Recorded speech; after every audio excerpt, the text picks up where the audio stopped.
हिंदू राष्ट्र तो किसी के बाप की ताकत नहीं है कि बना सके। 100-200 कुत्ते इकट्ठे होके एक शेर को मार डालें, ये मर्दानगी नहीं है। अगर मर्दानगी की बात है तो मैं फिर कहता हूं कि हमारी लड़ाई हमारे खून में है, लेकिन हम अपने मुल्क का अमन व अमान बिगाड़ना नहीं चाहते। हिंदू मुस्लिम एकता चाहते हो, और अगर मुसलमान से इतनी ही नफरत है तो 100 कुत्ते मिलके शेर का शिकार मत करो, आओ आमने सामने मुकाबला हो। और विश्व हिंदू परिषद और बजरंग दल पर तत्काल प्रतिबंध लगाना बेहद जरूरी हो चुका है। यह है कि ऐसे आतंकवादी संगठन जो हिंदुस्तान में अफरा तफरी का माहौल बना रहे हैं, तत्काल प्रभाव से उन पर पाबंदी लगाई जानी बेहद जरूरी है। गाय का इल्जाम लगा के हत्या कर दी, झूठ बोलकर हत्या कर दी। हिंदू नायक उसे बताया जा रहा है जो हत्यारा है।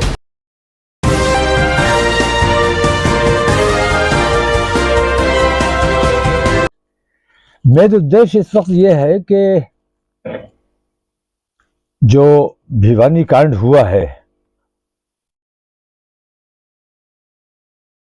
उसको लेकर मुल्क में जो माहौल बना हुआ है, और कल फिर एक और कांड गया में हो गया, बिहार में, जिसमें चोरी के शक में 3 नौजवानों को पकड़कर बुरी तरह से मारा पीटा गया, जिसमें से एक मौके पर ही मर गया और 2 तकरीबन मरनासन हैं, बचने की उम्मीद कम है उनकी। तो हालात इस किस्म के हैं कि देश में कानून का राज रहेगा या लाठी का राज रहेगा। अगर लाठी का राज देश में रहना है तो लाठी अल्हम्दुलिल्लाह हमारी भी कमजोर नहीं है। अगर हुकूमत ऐसे आतंकवादियों पर अंकुश नहीं लगाती है और इस तरफ तवज्जो नहीं देती है, जैसा कि देखा गया कि मोनू मानेसर को बचाने की भरपूर कोशिश की जा रही है, जिस पर इल्जाम है इन्वेस्टिगेशन होगी, कोर्ट उसे बरी करेगा, मुजरिम है सजा पाएगा। लेकिन इस किस्म की जो कोशिशें हैं, मुजरिमों को बचाने की जो कोशिशें हैं, ये बहुत दुर्भाग्यपूर्ण है। मैं पहले भी एक बार कह चुका हूं, अभी फिर कहता हूं कि माननीय नरेंद्र मोदी जी को धृतराष्ट्र की भूमिका से बाहर आना चाहिए और उन तमाम दुर्योधनों और दुशासनों पर अंकुश लगाना चाहिए, उन पर सख्ती करनी चाहिए। उन पर जब तक सख्ती नहीं होगी, क्योंकि ऐसे दुर्योधन और दुशासन हर जिले में गली गली घूम रहे हैं। एक द्रौपदी का चीरहरण करने की कोशिश की थी, साड़ी खींचने की कोशिश की थी, लेकिन आज के दुशासन गली गली मौजूद हैं जो हमारी बेटियों की नकाब खींचने की कोशिश कर रहे हैं और हुकूमत उनकी सरपरस्ती कर रही है।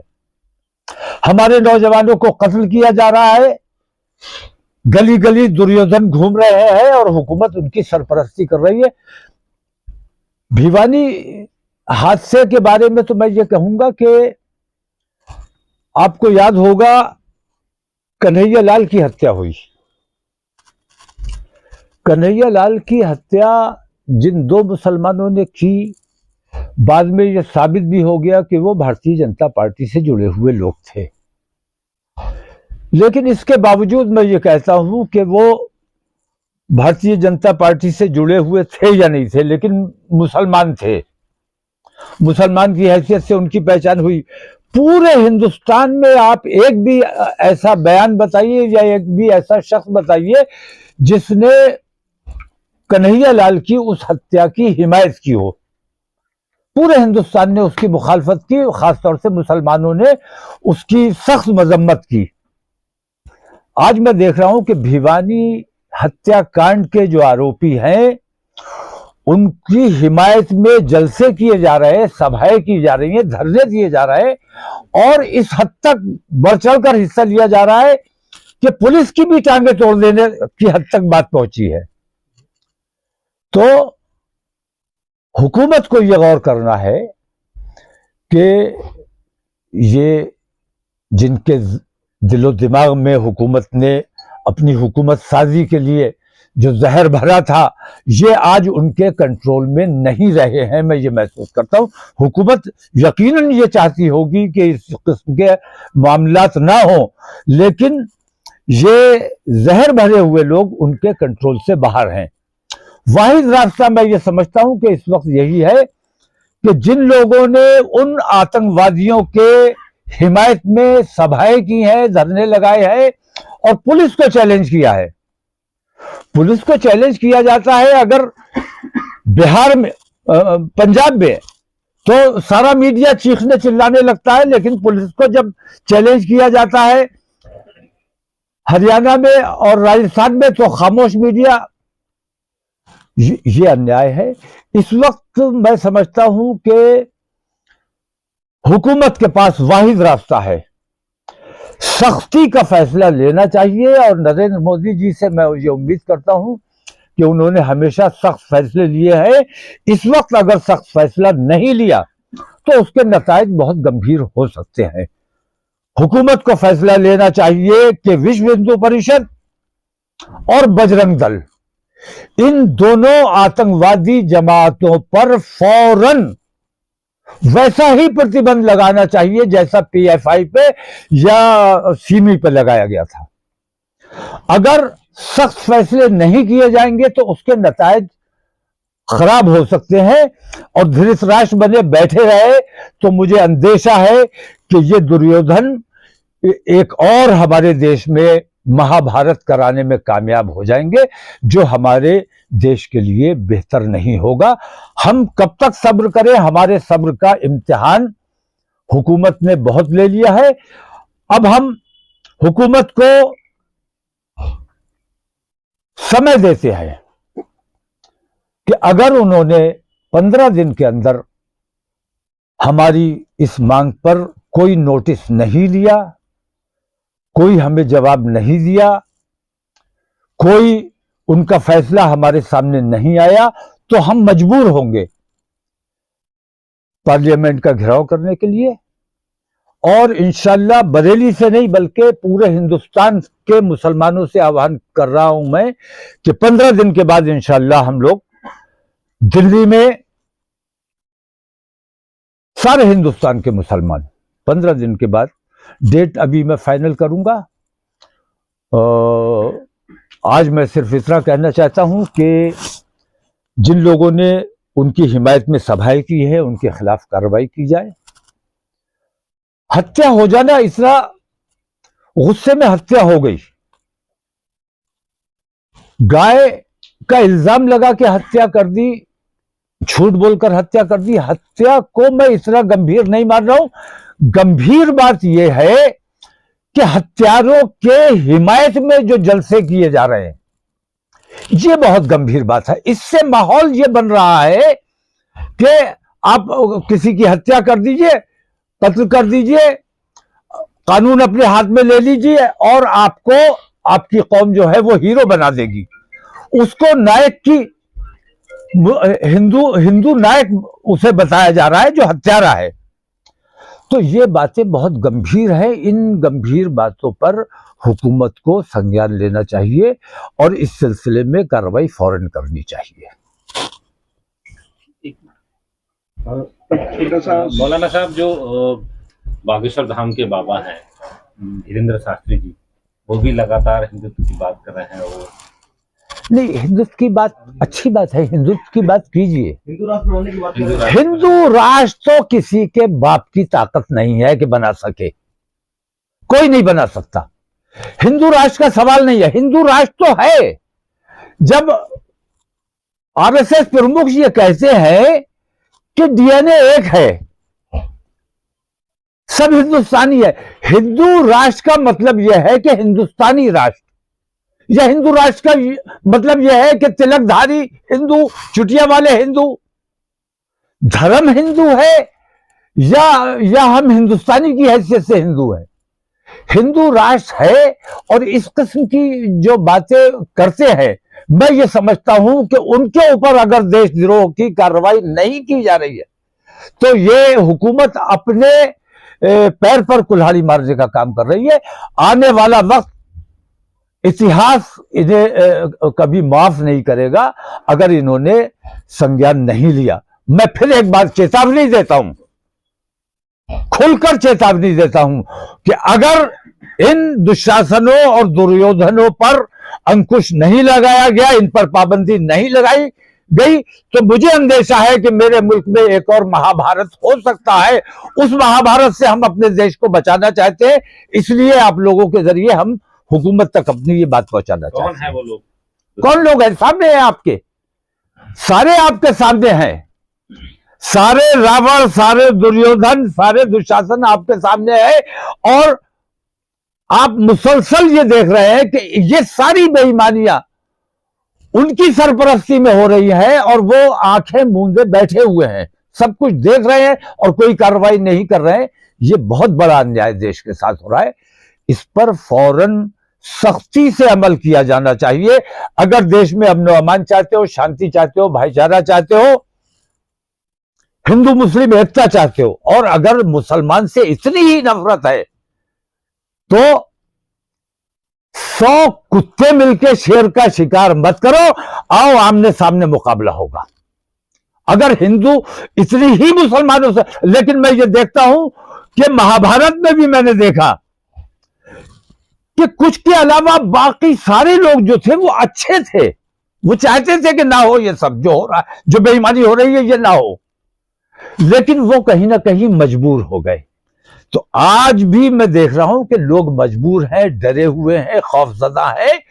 उनका डर निकालने के लिए ये जरूरी है कि सेकुलरिज्म में जो यकीन रखते हैं, अपने मुल्क के संविधान में जो यकीन रखते हैं, वो तमाम लोग कल जब हम पार्लियामेंट का घेराव करने के लिए निकलेंगे तो मुझे यकीन है कि सेकुलरिज्म में यकीन रखने वाले और अपने संविधान में यकीन रखने वाले तमाम लोग हमारे साथ होंगे। पीएम के लिए क्या मशवरा देंगे, क्या करना चाहिए? पीएम साहब को फौरन सख्त फैसला लेना चाहिए और विश्व हिंदू परिषद और बजरंग दल पर तत्काल प्रतिबंध लगाना बेहद जरूरी हो चुका है।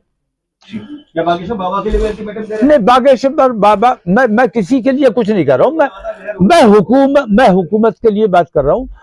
बागेश्वर बाबा अपने धार्मिक आदमी है, धर्म की बात कर रहे हैं, बहुत अच्छी बात है, उन्हें धर्म की बात करनी चाहिए। और रहा सवाल हिंदू राष्ट्र बनाने का, तो हिंदू राष्ट्र तो है। अगर जिस तरह आरएसएस वाले कहते हैं कि सब हिंदू है, तो सारों को हिंदू आप मान के चल रहे हो, तो हिंदू राष्ट्र तो है। आप लोग अपनी राजनीति चमकाने के लिए और अपने आप को चर्चा का विषय बनाने के लिए इस किस्म की बातें उठाते हो। और इन लोगों को यह महसूस हो गया है कि जितना मुसलमानों के खिलाफ बोलोगे, जितना मुसलमानों को सताओगे, उतना ही तुम्हें प्रचार मिलेगा। तो ये झूठा प्रचार हासिल करने के लिए इस किस्म के बयानात आते हैं। इन बयानात की कोई अहमियत नहीं है। असल बात यह है कि ऐसे आतंकवादी संगठन जो हिंदुस्तान में अफरा तफरी का माहौल बना रहे हैं, तत्काल प्रभाव से उन पर पाबंदी लगाई जानी बेहद जरूरी है। चलिए, बहुत शुक्रिया। टाइम से अगर मॉब लिंचिंग की बात करें तो ये भी अगर एक तरह की मॉब लिंचिंग है, गौ तस्कर मान करके इस तरह से हत्या हो जाती है। बहुत टाइम से हमने देखा इस तरह की चीजें नहीं आई, लेकिन ये अभी चीजें आई। राजस्थान और हरियाणा की आपने बात की, 2024 में चुनाव भी होने हैं और प्रधानमंत्री को आपने कहा धृतराष्ट्र यानी कि बिल्कुल कुछ नहीं देख रहा है, बिल्कुल खामोश बैठे हुए हैं। क्या 2024 का किस तरह के चुनाव के नजरिए से तो नहीं देख रहा है इसको इस तरह से खामोश रहना? नहीं, ये जो कुछ भी देश में घट रहा है वो तमाम इसीलिए घट रहा है कि मेन मुद्दों से आम हिंदू की, आम आदमी की बात नहीं कर रहा हूं मैं, आम हिंदू की तवज्जो उन मेन मुद्दों की तरफ से हटाने के लिए इन चीजों में उलझाए रखना और मीडिया में आप देखिए, मीडिया कहीं कोई मेन मुद्दे नहीं उठा रहा है, वो सारा यही चीजें रात दिन यही चल रहा है। अभी भिवानी हो गया, अब गया हो गया, अब 3-4 दिन गया पे यही बहस चलेगी। गया मॉब लिंचिंग, 100-200 कुत्ते इकट्ठे होके एक शेर को मार डालें, ये मर्दानगी नहीं है। अगर मर्दानगी की बात है तो मैं फिर कहता हूं कि हमारी लड़ाई हमारे खून में है, लेकिन हम अपने मुल्क का अमन व अमान बिगाड़ना नहीं चाहते। हम अपने देश में शांति रखना चाहते हैं, और अगर लड़ने का शौक है तो मैदान में लड़ाई होगी। इस तरह मॉब लिंचिंग करना और घेर के किसी एक को मार डालना, ये इंसाफ नहीं है, ये मर्दानगी नहीं है। सौरभ भास्कर को किस तरह से मुबारकबाद देंगे, बरेली की बहू बनी? मैं बिल्कुल सौरभ भास्कर को कोई मुबारकबाद नहीं दूंगा, बल्कि जो उसके साथ शादी, मैंने हमेशा ये बात कही है, बहुत से मुसलमान लड़के हिंदू लड़कियां लेकर आए, मैंने सख्त मजम्मत की कि अगर तुम बाहर की लड़कियां लाओगे तो तुम्हारी अपनी लड़कियां कहां जाएंगी। और मैं आज उन हिंदूवादी संगठनों से भी कहता हूं जो अपने आप को हिंदुओं का हिमायती बताते हैं और हिंदुओं की हिमायत की बात करते हैं, तकरीबन 10 लाख मुस्लिम लड़कियों को बहकाकर हिंदू बना लिया गया, हिंदू लड़कों से शादियां करवा दी गई। मैं ये पूछता हूं, जब 10 लाख मुसलमान लड़कियां हिंदू समाज में चली गई, हिंदू लड़कों से शादियां कर ली, तो कम से कम 10 लाख हिंदू लड़कियों का नुकसान हुआ कि नहीं हुआ? हिंदू समाज को यह सोचना चाहिए कि ये हिंदुओं के हितैषी है, ये मुसलमानों के विरोधी है। अच्छा और बुरा समझना हर समाज की अपनी जिम्मेदारी है। समाज को खुद इस बात पे गौर करना चाहिए कि ये नौजवान जो दूसरे बिरादरी के दूसरे मजहब की लड़कियां लेकर आ रहे हैं, ये अपने मजहब की लड़कियों का नुकसान कर रहे हैं कि नहीं कर रहे हैं।